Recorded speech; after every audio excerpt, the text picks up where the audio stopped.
The civil war in Syria is the worst humanitarian crisis of our time, resulting in a mass exodus of refugees. Many of them end up in refugee camps like this one, 1 hour north of Thessaloniki, Greece. This city is the main entry into Western Europe and has become a major hub of sex trafficking. Many of the refugees that are coming into Greece are desperate. They're looking for a new life. They're looking for this hope, this escape from absolute terror in their country back home. And looking for someone, anyone to exactly, help. Exactly. So if somebody comes up and like, I can help get you in, I can help get you across the border, you can trust me. Oh, it is like a perfect storm for a trafficking situation.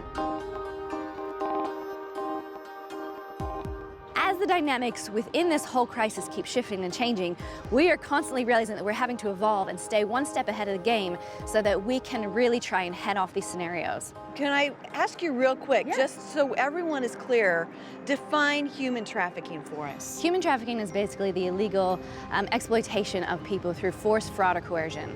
And it's basically human slavery. And it can take on many different forms for sex trafficking, labor trafficking. There's the illegal trade of and selling of organs, even child soldiers. The refugee crisis has created a new mission for A21, one that goes far beyond anything they've been involved with before. We came here in August, September last year, and we walked in and we just saw absolute hopelessness. It was just a muddy field, farmland. There was nothing here. There was no water, no electricity. There was no tents or camps or bathroom facilities or anything. So just a lot of people. There was thousands of people here. There was like 6,000 people basically sitting under these trees around us, sitting in the bushes, trying to make little campfires. And so it was real practical. Actually, the real first need was gravel. And so we sat down with the mayor, and within 3 days, we had trucks of over 400 tons of gravel actually come in here and just be spread out. So the people weren't just living in mud. Yeah. And the second step was we needed water. I mean, it's just a life essential. And so there was no water in this camp. And we just noticed this shipping container sitting there as a storage unit for someone. And we were like, well, what if we build it inside a shipping container? Within 3 days, we had completed basically what you see behind us here. Which is perfect because it had to be mobile. Yep. You were able to build it somewhere else and drop it here. We brought in the water for the entire camp, and it's being used now for many different things, which is great. So it's just a blessing to the camp. You know, originally there was no electricity in this camp, so we were actually the first place where there was electricity and water and light. So we had solar panels installed, and we were able to actually have a safe place 24/7. We provide a shower solution that's basically also built inside a shipping container, and it fits 6 showers with hot water. And, you know, Joyce Meyer Ministry have actually been part of sponsoring several of these containers, and they're beautiful.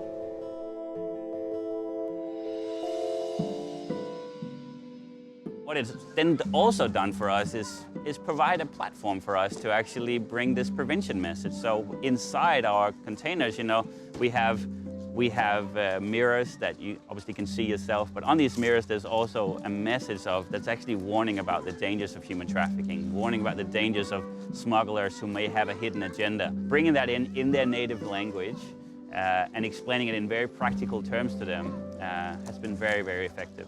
Tell me about the estimates of how many children are missing from situations like this. Well, it's a highly dangerous situation. I mean, Europol has just produced a report that estimates that around 10,000 children has gone missing in the last year or so. You know, there's 10,000 children that we just don't know where they are. We don't know what happened, but they're gone. From the refugee crisis. And they are just prime targets for human traffickers because they're always looking for the most vulnerable and those that are not going to be missed. This is A21 refugee camp on the northern border of Greece. And here today, there are approximately 10,000 people. That number fluctuates all the time with this constantly changing crisis. You see the sea of tents. They're full of families from many different nations, many of them from Syria who fled for their life.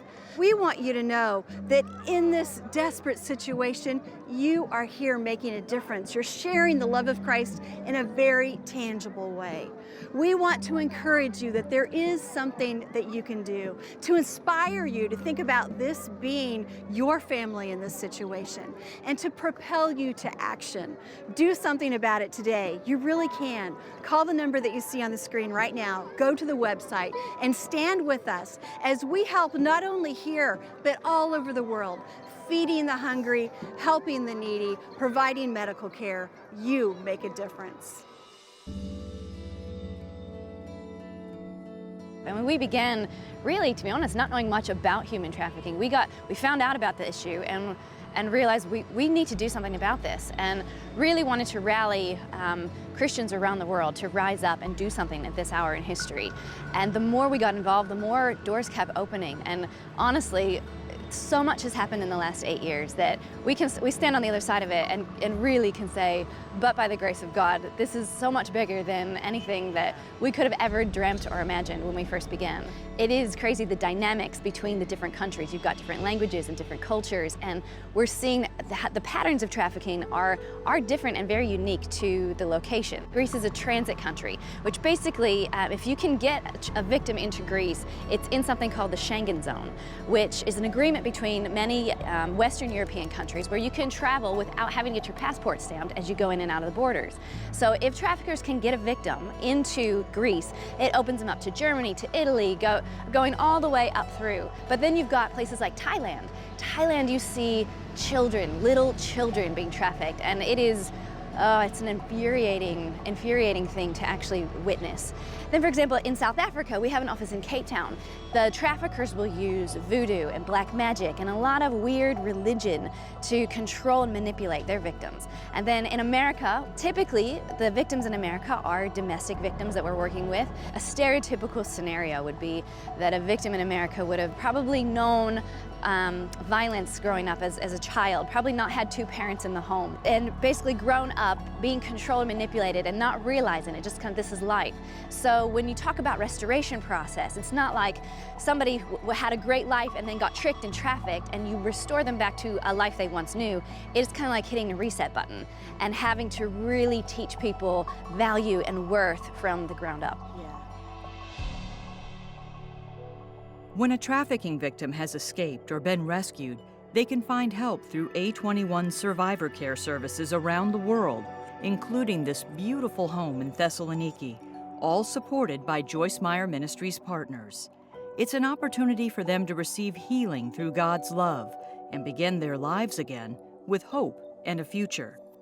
Tell me what you see happen, the transformation, the change that you begin to see in people as they come in here. You see the girls come in scared and they find it so difficult to trust and understand where they are and why they're here and why we are giving them everything that we are giving them. And then you see day by day, they start slowly taking their guard down and just accepting and relaxing. I'm sure that our viewers understand why we have to protect these women after all that they've been through, protecting their identities, protecting their stories, not being able to introduce a lot of them.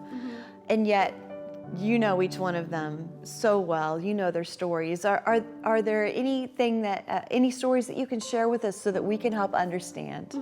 One of our recent stories, she arrived, she had a contact who was going to help her get across the border and just get across. But instead of that, she was found trapped in a house, raped again and again, abused over and over, just until she was broken enough to not have a voice anymore. And at that point, they would basically use her as a prostitute in one of the cities in Greece, and just make thousands and thousands of dollars in profit out of this one girl's life. And you had the opportunity to connect with her. How did that work? She was able to escape. She found the door unlocked, which is one of those divine moments where you say, days and days and days, the door has been locked. what happened that one day. We don't know, but she was able to open the door and run, missing the moment of the traffickers catching her, really just by a few minutes. She was able to return to one of the refugee camps. In the refugee camps, she shared her story with one of the staff there that we have trained these past few months about human trafficking, about how to see the signs of a victim of human trafficking. And then that staff member called our hotline and said, you know, I have this girl here and I believe she's being trafficked. And that's how she was able to get to come to our house.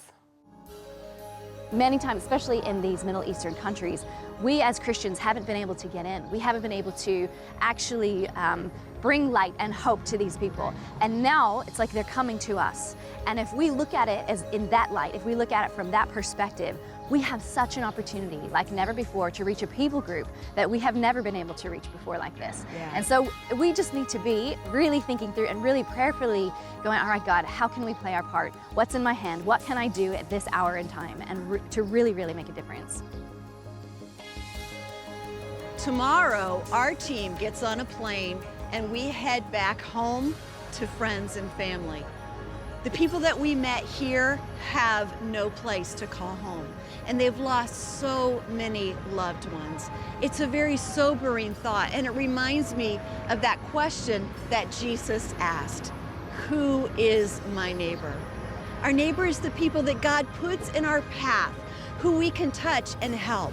And we know now that there are things that we can do in this situation to make a difference. These are our neighbors. The question is, what will we do?